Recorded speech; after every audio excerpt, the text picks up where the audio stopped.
मोदी जी की सरकार में 11 साल के उनके कार्यकाल में बहुत सारी चीजें हुई, लेकिन हमारे फील्ड के अंतर्गत उन्होंने जो काम करे हैं, जैसे जन औषधि, जिससे जो महंगी दवाइयां हैं उनको सस्ते रेट में, जो मार्केट रेट है उससे बहुत कम रेट में उपलब्ध करवा रहे हैं, जिससे गरीबों का इलाज हो रहा है।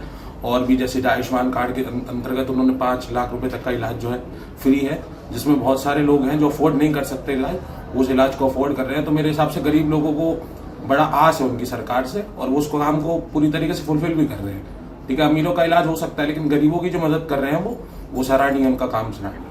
आत्मनिर्भर भारत ने विदेशी शक्तियों को भी अपनी तरफ आकर्षित किया है।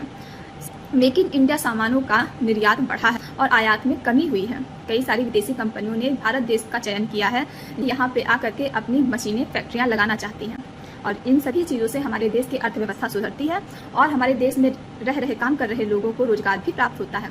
मोदी सरकार के इस फैसले ने हमारे देश को और सशक्त बनाया है और हमारे देश के नागरिकों को और योग्य बनाया है। हमारे देश में हो रहे भ्रष्टाचार को भी इन सभी माध्यमों से कम किया गया है। हम ये आशा करते हैं कि हमारे देश में इसी प्रकार के विकास होते रहेंगे और हमारा देश और भी उन्नति करेगा।